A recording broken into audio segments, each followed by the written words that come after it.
നമ്മുടെ ത്യാഗങ്ങൾക്ക് ഭയങ്കരമായ സന്തോഷം നമുക്കുണ്ടാക്കാൻ പറ്റും.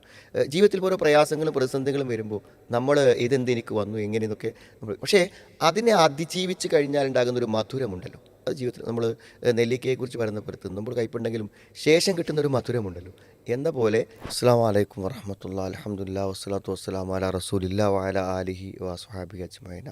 ഇവൻറ്റ് മാനേജ്മെൻറ്റ് എന്നുള്ളത് വളരെ ഇന്നത്തെ വലിയൊരു തൊഴിൽ സാധ്യതയാണ്. അതായത് നമ്മളൊരു വിവാഹം നടത്തുകയാണെങ്കിലും ഒരു ഫംഗ്ഷൻ നടത്തുകയാണെങ്കിലും ഒക്കെ അവിടുത്തെ പന്തൽ, അവിടുത്തെ സൗകര്യങ്ങൾ, അവിടെ ആളുകൾക്കുള്ള ഭക്ഷണം, അവിടെ അവർക്ക് ഇരിക്കാനുള്ള അറേഞ്ച്മെൻറ്റുകൾ, അവിടുത്തെ ഡെക്കറേഷൻ, ഇതൊക്കെ ചെയ്യാൻ വേണ്ടി തന്നെ ഉള്ള ആളുകളെയാണ് നമ്മളത് പറയുന്നത്. എന്തൊരു കാര്യമാണെങ്കിലും അത് നടത്താനുള്ള ഒരു ചുമതല നമ്മൾ നൽകുക, അതിൻ്റെ എല്ലാ സൗകര്യങ്ങളും ഒരുക്കങ്ങളും നടത്തുക എന്നുള്ളത് വളരെ പ്രധാനപ്പെട്ട. എന്തിനും ഒരു സാഹചര്യം ഒരുങ്ങുക. ഒരു മരണ വീട്ടിലൊരു സാഹചര്യം ഒരുങ്ങാനുണ്ട്, ഒരു കല്യാണ വീട്ടിൽ അതിൻ്റേതായ ഒരു സാഹചര്യം ഒരുങ്ങാനുണ്ട്, ഒരു സ്ഥാപനം നമ്മൾ ഉദ്ഘാടനം ചെയ്യുകയാണെങ്കിൽ അവിടെ അതിൻ്റേതായ ചില സാഹചര്യങ്ങൾ ഒരുങ്ങാനുണ്ട്. ഇതുപോലെ ഒരു പക്ഷേ ഒരു പെരുന്നാളിന് വേണ്ടി നമ്മൾ ഒരുക്കേണ്ടത് നമ്മുടെ മനസ്സിനെയാണ്. നമുക്ക് ആഘോഷമെന്ന് പറഞ്ഞ് അള്ളാഹു നിശ്ചയിച്ച് തന്ന ഈ ഒരു പെരുന്നാൾ നമുക്ക് ആഘോഷിക്കണം എന്നുണ്ടെങ്കിൽ നമ്മുടെ മനസ്സിനെ നമ്മൾ അതിനു വേണ്ടി സജ്ജമാക്കണം. ഒരു സംശുദ്ധമായ ഒരു തയ്യാറെടുപ്പുള്ള ഒരു മനസ്സോടുകൂടെ മാത്രമേ ഒരു പെരുന്നാൾ നമുക്ക് ആഘോഷിക്കാൻ പറ്റുള്ളൂ. മനുഷ്യൻ്റെ ജീവിതത്തിലെ എല്ലാ സന്തോഷങ്ങളെയും ഇല്ലാതാക്കുന്നതാണ് അവൻ്റെ തെറ്റുകൾ. ജീവിതത്തിൽ എപ്പോഴും നമ്മളെല്ലാം മറന്നു പോകും മനുഷ്യൻ. പക്ഷെ നമുക്കൊരിക്കലും നമ്മൾ മറന്നു പോകാത്തതാണ് നമ്മളിന്ന് സംഭവിച്ചു പോയിട്ടുള്ള ഗുരുതരമായ തെറ്റുകൾ. അത് മനസ്സിലേക്ക് ഓർമ്മ വരുമ്പോൾ വല്ലാത്തൊരു കുറ്റബോധവും വല്ലാത്തൊരു പ്രയാസവുമാണ് എന്ത് ചെയ്യുക നമുക്കുണ്ടാവുക. അതുകൊണ്ട് തന്നെ പാപങ്ങളുമായി വരുമ്പോൾ കഴിഞ്ഞ പാപങ്ങൾ നമുക്ക് പുറത്ത് കിട്ടുക എന്നുള്ളതാണ്. നമ്മൾ ആത്മാർത്ഥമായ പശ്ചാത്താപങ്ങളിലൂടെ അല്ലാഹുവിലേക്ക് നമ്മൾ ഖേദിച്ച് മടങ്ങുക, നമ്മുടെ നന്മകൾ വർദ്ധിപ്പിക്കാം. അങ്ങനെയൊക്കെ നമുക്ക് പാപപരിഹാരങ്ങളിലേക്ക് എത്താൻ പറ്റും. അതിലുപരി നമ്മൾ തെറ്റുകൾ ചെയ്തുകൊണ്ടിരിക്കാതിരിക്കാം. വലം യുസിറു അലാമ ഫാലു വഹും യഅലമൂൻ, അറിഞ്ഞുകൊണ്ട് തെറ്റുകളിൽ ഷഡിച്ച് നിൽക്കാതിരിക്കുക. അത് നമ്മളെ സംബന്ധിച്ചിടത്തോളം ജീവിതത്തിൽ ഭയങ്കര മാനസിക അസ്വസ്ഥതകളും പ്രയാസങ്ങളും ഉണ്ടാക്കുന്ന ഒരു കാര്യമാണ്. ഏത് തരം തെറ്റുകളാണെങ്കിലും ആ തെറ്റുകളിൽ നിന്ന് നമ്മൾ വിട്ടു നിൽക്കുക എന്നുള്ളതാണ് ഏറ്റവും പ്രധാനം. ഒരു കുടുംബപരമായ ഒരു പ്രശ്നം ഉള്ളൊരു വ്യക്തി, അപ്പോൾ അദ്ദേഹത്തിന് ചില ദുസ്വഭാവങ്ങൾ അവരുടെ കുടുംബജീവിതം തകർക്കുന്നതിന് ഒരു കാരണമായിട്ടുണ്ട്. അപ്പോൾ സ്വാഭാവികമായും ഈ കുടുംബജീവിതം നന്നാവാനാണെങ്കിലും അല്ലെങ്കിലും അദ്ദേഹം ആ ദുശ്ശീലങ്ങൾ അവസാനിപ്പിക്കേണ്ടതുണ്ട് എന്ന് അദ്ദേഹത്തെ ബോധ്യപ്പെടുത്തി. അപ്പോൾ അതോടുകൂടി അദ്ദേഹം എന്ത് ചെയ്തു, ആ സ്വഭാവ ദൂഷ്യങ്ങളൊക്കെ അവസാനിപ്പിച്ചു. അപ്പോൾ സത്യത്തിൽ അദ്ദേഹം വേണമെന്ന് വെച്ചാൽ ദാമ്പത്യ ജീവിതം അതിനുശേഷം കുറേയൊക്കെ ശരിയായെങ്കിലും അതൊന്നും സമ്പൂർണ്ണമായി വൈഫിൻ്റെ ഭാഗത്തുനിന്നുള്ള സമീപനങ്ങളും കാര്യങ്ങളൊന്നും വേണ്ടത്ര മാറിയിട്ടില്ല.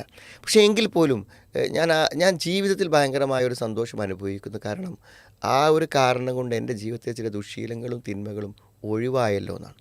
അപ്പോൾ സത്യത്തിൽ അദ്ദേഹം സ്വപ്നം കണ്ടത് ആ ദാമ്പത്യ ജീവിതത്തിൻ്റെ നല്ലൊരവസ്ഥയാണ്. പക്ഷേ അത് സമ്പൂർണ്ണമായിട്ട് കിട്ടിയില്ലെങ്കിലും ആ തെറ്റുകളിൽ നിന്ന് മോചിതമാകുമ്പോൾ മനസ്സിന് കിട്ടുന്ന ആനന്ദം. അപ്പോൾ പാപരഹിതമായ ഒരു മനസ്സാണ് നമ്മളൊരു ആഘോഷത്തിന് വേണ്ടി, സന്തോഷത്തിന് വേണ്ടി തയ്യാറാക്കേണ്ട ഏറ്റവും പ്രധാനപ്പെട്ട ഒരു ഘടകം അതാണ്. അതേപോലെ തന്നെ സമർപ്പണങ്ങൾ, നമ്മളുടെ ജീവിത ത്യാഗങ്ങൾ മനുഷ്യന് സന്തോഷം നൽകുന്നതാണ്. നമ്മുടെ ത്യാഗങ്ങൾക്ക് ഭയങ്കരമായ സന്തോഷം നമുക്കുണ്ടാക്കാൻ പറ്റും. ജീവിതത്തിൽ ഓരോ പ്രയാസങ്ങളും പ്രതിസന്ധികളും വരുമ്പോൾ നമ്മൾ ഇതെന്തെനിക്ക് വന്നു എങ്ങനെയെന്നൊക്കെ പക്ഷേ അതിനെ അതിജീവിച്ച് കഴിഞ്ഞാൽ ഉണ്ടാകുന്നൊരു മധുരമുണ്ടല്ലോ, അത് ജീവിതത്തിൽ നമ്മൾ നെല്ലിക്കയെക്കുറിച്ച് പറയുന്നപ്പോൾ തിന്നുമ്പോൾ കയ്പുണ്ടെങ്കിലും ശേഷം കിട്ടുന്നൊരു മധുരമുണ്ടല്ലോ എന്ന പോലെ എന്ത് ചെയ്യാണ്, നമ്മുടെ ജീവിതത്തിൽ എത്ര വലിയ പ്രതിസന്ധികളാണോ നമ്മൾ അനുഭവിച്ചത് അത്ര വലിയ സന്തോഷങ്ങൾ നമുക്ക് എന്ത് ചെയ്യും ലഭിക്കും. ജീവിതത്തിൽ ചെറുപ്പകാലം മുതൽ തന്നെ നല്ല സുഖാഡംബരങ്ങളിൽ ജീവിച്ചു വന്ന ഒരാൾക്ക് ആ സുഖങ്ങളുടെ അനുഭവങ്ങൾ കൂടെ അയാൾക്ക് ഉണ്ടാവില്ല. നേരെ മറിച്ച് ജീവിത പ്രതിസന്ധികളിലൂടെ കടന്നു വന്ന് നമ്മളൊരു ജീവിത സൗകര്യങ്ങളിലേക്ക് കടക്കുമ്പോൾ ഒരു സന്തോഷമുണ്ടല്ലോ നമുക്ക്. അതൊരു വലിയ മനുഷ്യനെ സംബന്ധിച്ചിടത്തോളം പ്രതിസന്ധികളെ അതിജീവിച്ച് വരിക എന്നുള്ളത്. അപ്പോൾ ത്യാഗപൂർണമായ പ്രവർത്തനങ്ങൾ നമ്മുടെ ജീവിതത്തിൽ ഉണ്ടാകുമ്പോൾ നമ്മുടെ ജീവിതത്തിൽ നമുക്ക് സന്തോഷിക്കാനുള്ള അവസരങ്ങൾ ഉണ്ടായിരിക്കും.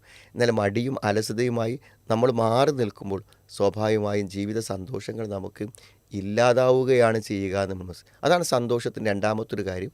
നമ്മൾ ഭയങ്കരമായ ത്യാഗങ്ങൾ നമ്മൾ ചെയ്യും. അതേപോലെ തന്നെ മാനുഷിക ബന്ധങ്ങൾ, എവിടെയെങ്കിലുമൊക്കെ ഒരു പിണക്കമോ തെറ്റൊക്കെ ഉണ്ടായിക്കഴിഞ്ഞാൽ നമ്മുടെ മനസ്സ് അതിനെക്കുറിച്ച് ചിന്തിച്ച് വ്യാകുലപ്പെട്ടിരിക്കും. എല്ലാവരോടും നല്ല ബന്ധം, സ്നേഹം, അതൊരു ഭയങ്കരമായ ഒരു സംഗതിയല്ലേ നിങ്ങൾക്ക്. ഇപ്പോൾ ഇസ്ലാം തന്നെ ഏറ്റവും പ്രധാനപ്പെട്ട ഒരു കാര്യമാണ് തഹയ്യത്ത്, അതായത് നമ്മൾ ആളുകൾക്ക് അഭിവാദ്യം അർപ്പിക്കുക. ഇത്ര പ്രാധാന്യത്തോടെയാണ് ഇസ്ലാം അതിനെക്കുറിച്ച് പറയുന്നത്. നമ്മൾ ഒരാൾക്ക് അർപ്പിക്കുന്ന ഏത് ആശംസാ വചനങ്ങളും അത് ഇസ്ലാമിക മതപരമായി തെറ്റില്ലാത്ത എന്തും നമുക്ക് പറയാമെന്നാണ്. ഒരു മുസ്ലിമിനോട് പറയേണ്ട ഏറ്റവും ഉത്തമമായിട്ടുള്ള ഇത് സലാമാണ്. എന്നാൽ മറ്റേത് അഭിവാദ്യം, ഈ അഭിവാദ്യങ്ങൾ ഒരാൾക്ക് അർപ്പിക്കുമ്പോൾ കിട്ടുന്നൊരു ഒരു ചാരിതാർത്ഥ്യമുണ്ട്. ഒന്ന് പുഞ്ചിരിച്ച് സംസാരിച്ച് നമ്മൾ അതിനോടൊപ്പം പ്രകടിപ്പിക്കുന്ന ആ ഒരു ബന്ധം എത്രമാത്രം. അപ്പോൾ ഇങ്ങനെ കടന്നു പോകുന്ന സമയത്തുള്ള സലാം പറയാൻ കിട്ടിയാൽ നമ്മുടെ മനസ്സിൽ അതൊരു സന്തോഷമാണ് ഉണ്ടാക്കുന്നത്. ഏതൊരു നിലക്കുള്ള നന്മകളും മനുഷ്യൻ്റെ ഹൃദയത്തിന് സന്തോഷവും ചാരിതാർത്ഥ്യവും ഉണ്ട്. അപ്പോൾ നല്ല ബന്ധങ്ങൾ, എവിടെയെങ്കിലും ബന്ധങ്ങൾ അറ്റുപോയെങ്കിൽ അതിനെ പുനഃസ്ഥാപിക്കുവാനും ഒക്കെ നമ്മൾ പരിശ്രമിക്കുക. അപ്പോൾ നമ്മുടെ മനസ്സിന് സന്തോഷം വർദ്ധിക്കും. അതേപോലെ തന്നെ നാലാമത്തെ കാര്യമാണ് നന്മകളെ നമ്മൾ വർദ്ധിപ്പിക്കുക. നല്ല കാര്യങ്ങൾ എത്ര ജീവിതത്തിൽ ചെയ്യാൻ പറ്റും, ആളുകളെ സഹായിക്കുക, പാവപ്പെട്ടവർക്ക് സഹായങ്ങൾ നൽകുക, അങ്ങനെ എത്രമാത്രം നന്മകൾ നമുക്ക് ചെയ്യാൻ പറ്റും അതൊക്കെ നമ്മുടെ സന്തോഷത്തെ വർദ്ധിപ്പിക്കുകയാണ് ചെയ്യുക.